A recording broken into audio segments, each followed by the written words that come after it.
روز شما بخیر بینندگان ارجمند. برنامه خبری و تحلیل اخبار آزادی است که شما را با خبرهای روز در تاجیکستان و جهان آشنا می‌کند. امروز سه‌شنبه 6 ژانویه است. توجه کنید به سرخط موضوع اساسی این نشر.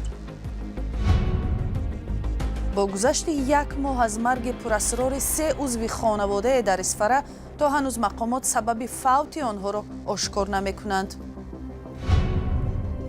مادر سرسان و از فرزند جدا چرا تلاش‌های یک ساکن دنقره برای از ترکیه برگردانیدن 2 فرزندش به نتیجه بوده است؟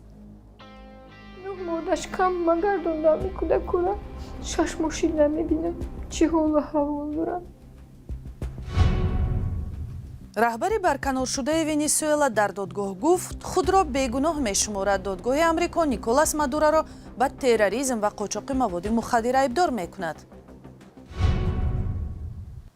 با گذشت یک ماه از مرگ ناگهانی 3 عضو یک خانواده در شهر اسفره، سبب و عامل‌های این فاجعه هنوز معلوم نشده است. مقامات میگن تحقیقات ادامه دارد. روز 7 دکبر اسکندر ملکی، کارمند سابق حکومت اسفره، همراه زن و یک فرزندش در شرایط شبهه برانگیز جان باختند. پیوندانش طلب دارند که اسرار مرگ عزیزانشان زودتر آشکار گردد. فرزان محمدی تفصیلات بیشتر می‌دهد. مقامات شهر اسفره که اکثرا در اعلان سبب این یا آن فاجعه زودکارند، با گذشت یک ماه از مرگ 3 عضو یک خانواده در شرح آن سکوت می‌ورزند. اسکندر ملکی 34 ساله، همسرش معطرخان 29 ساله و فرزندشان عایشه خان 4 ساله روز 7 دکبر در شرایط مرموز جان باختند و 2 طفل دیگرشان در بیمارستان بستری شد. فعلا وضع سمیه خان 6 ساله و محمد جان 4 ماهه که آن روز در حالت وزنین به بیمارخانه بردند به گفته پیوندانشان خوب است. از دادستانی شهر اسفره به ما گفتند که حالا پرونده باز نشده است و تنها سنجش ادامه دارد. کیمیاشناسان هنوز جواب تشخیص را به ما ندادند. یک منبع معتمد رادیوی آزادی که آگاه از رفت تفتیشات و تشخیص مرگ این عائله است میگوید اکثر نشاندادها را برای تشخیص نهایی طبی به ازبکستان فرستادند و انتظار جواب آن هستند. این را پیوندان عائله نیز تصدیق کردند. در همین حال برخی از نزدیکان همسر اسکندر ملکی با ارسال چند عکس و نوار میگویند که حالتهای شبهناک در مرگ آنها و بیمار شدن کودکان وجود دارد. آنها زهرآلودشوی از طعام و خورش و دیگر نوع خوراک را رد می‌کنند و احتمال سوء قصد را می‌بینند. پیشتر بعضی از پیوندان و همسایگان آنها سبب مرگ آنها را غذای زهرآلود گفته بودند. اسکندر ملکی یا خود شفیعیان سالهای دراز در اداره‌های دولتی ولایت سوخت کار کرده است. وظیفه آخرینش مدیر شعبه تشکیلی و کار با کادرهای دستگاه حکومت اسفره بود. او 1 سال پیش از این وظیفه رانده شد و طبق اطلاع دریافتی صاحبکاری میکرد.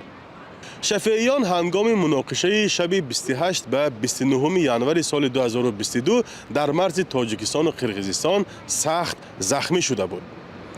فرزان محمدی، رادیو آزادی، شهر خوجند.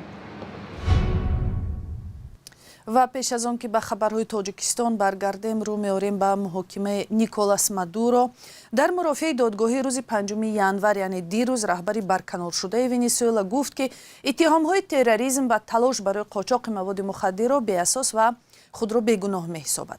نیروهای آمریکایی مادورو و همسرش را با امر پرزیدنت دونالد ترامپ دستگیر کرده به آمریکا بردند. موضوع را همکارم مومن احمدی ادامه می‌دهد.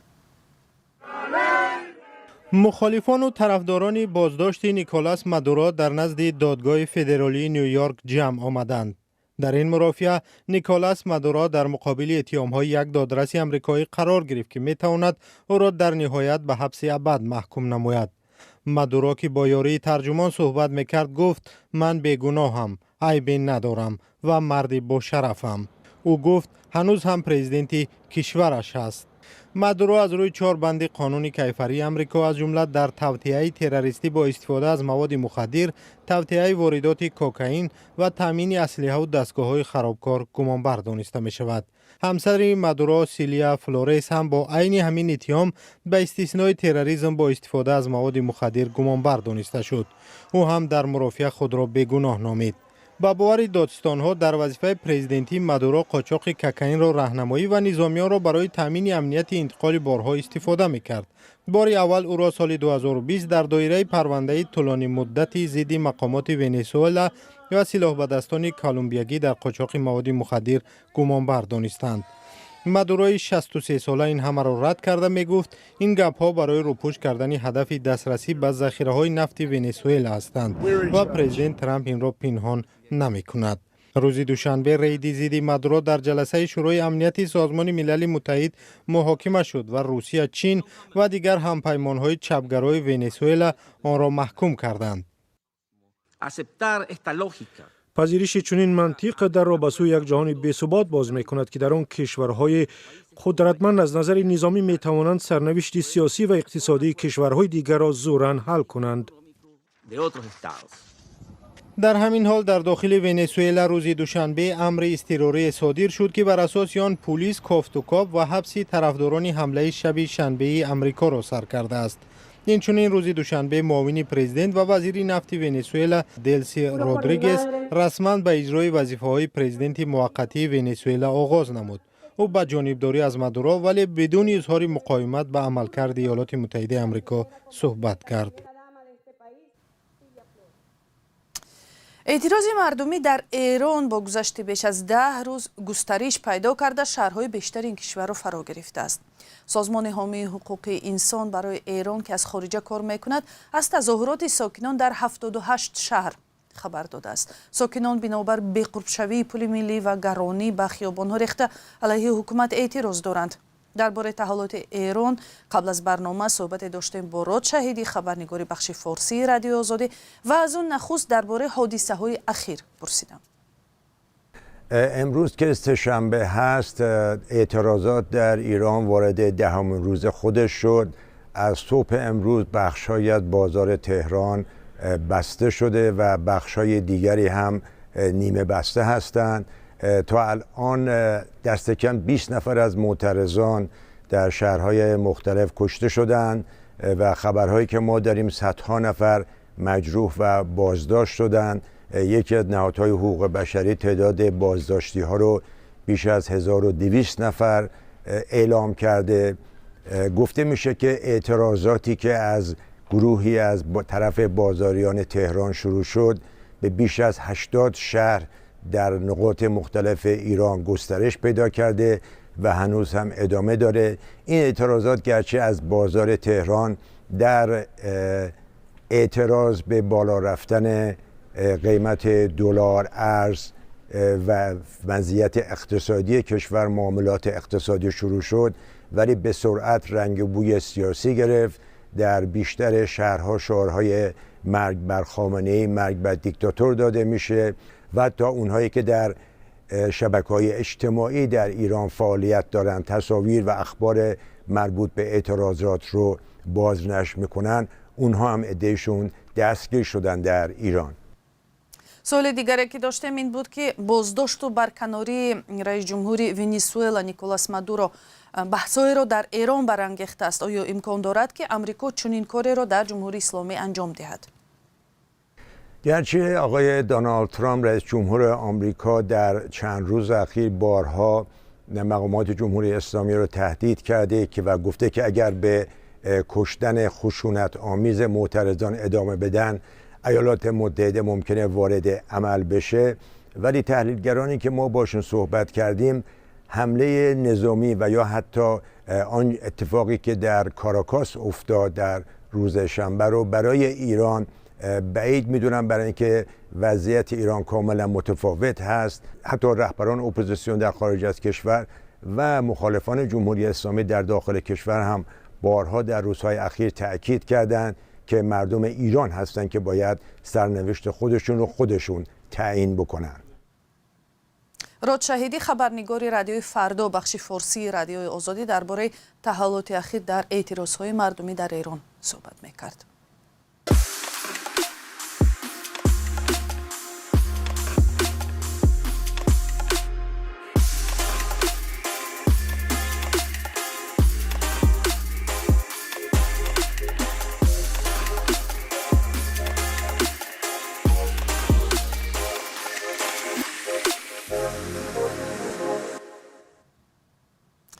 یک مادری از تاجیکستان بیش از نیم سال است در یک دهشت به سر میبرد. به گفته او همسر پیشینش 2 فرزند خردسال او را در ترکیه نگه می‌دارد و او نمیتواند آنها را به تاجیکستان بیاورد.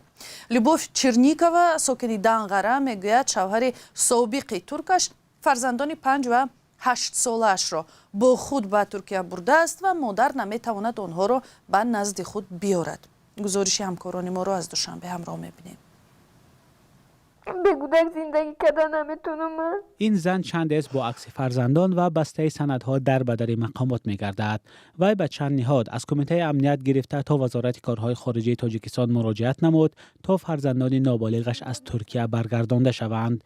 نه شو خوم نه روز 9 مادش کم مگردوندم این کودکورا 6 ماشین نمیبینم چی حال و حوال دارم. زورم اومده پیشم اومدم. تنها خواستم که کودکای ما شهروندای تاجیکستان در امی حدودی تاجیکستان نبروین.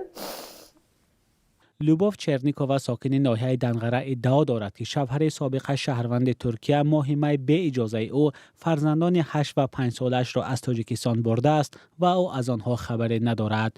بوسهردار دمردک پدر فرزندانش وی سال 2016 در ترکیه اول عقد نکاح مسلمانی و دیرتر رسمی بستند. به نقلش تا سال 2021 زندگی خوب داشتند. سبب سر زدن مناقشه و جدایی هم به ادعای زن این بود است که پدر فرزندانش پیوسته مست شده او را لطکوب می‌کرده است. تلاش ما برای تماس با سردار دمردک به نتیجه بود، اما در یک مراجعتش به دادگاه ناحیه دنقره و هم مقامات ترکیه برای بعد تربیت خود گرفتن کودکان وی گفته است همسر پیشینش غیر قانونی فرزندانش را به تاجیکستان آورده است. در خلاصه دادگاه اویلوی شهر منوگت ترکیه هم که دسترسی آزادی شد آمده است، شهروند تاجیکستان کودکان را در خانه تنها گذاشته زورآوری می‌کند.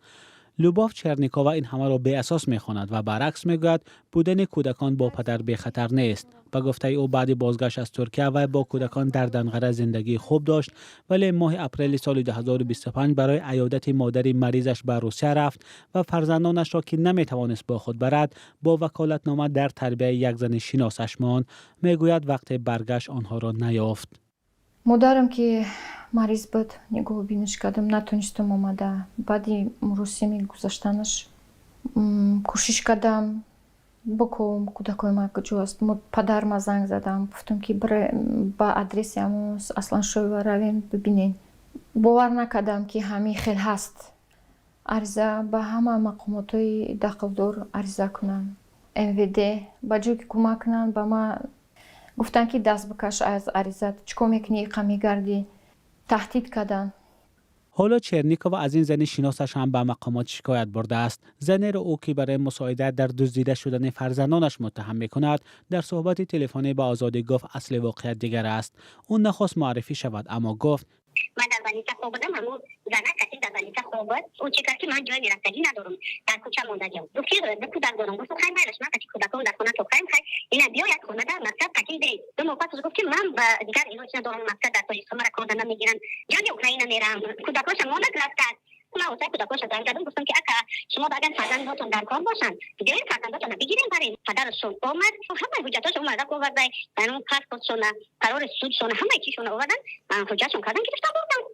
در پاسخ به مراجعه چرنیکووا در کمیته مرزبانی گفتند که کودکان از کشور با شناسنامه تاجیکی برآورده نشده‌اند. زن میگوید که فرزندان شهروندان تاجیکستانند اما به گفته جانب دیگر آنها در ترکیه به دنیا آمده و شهروندی آن کشور را دارند. معلوم نیست قضیه با چی می انجامد اما چرنیکووا میگوید که او تلاش‌هایش را برای برگرداندن کودکان ادامه می‌دهد. این بار اول نیست که ازدواج زنانی تاجیک با شوهران خارجی به بحث و مناقشه‌های دادگاهی سر فرزندان انجام می‌یابد. بینندگان ارجمند برنامه در همین جا به پایان میرسد. شما هر لحظه می توانید خبرهای نو و بیشتر را از سامانه رادیوی آزادی پیگیری کنید. azadi.org. اینچنین صحیفه های رادیوی آزادی در شبکه‌های اجتماعی اینستاگرام، تلگرام و تیک تاک و فیسبوک هم در خدمت شما هستند. خدا نگهدار.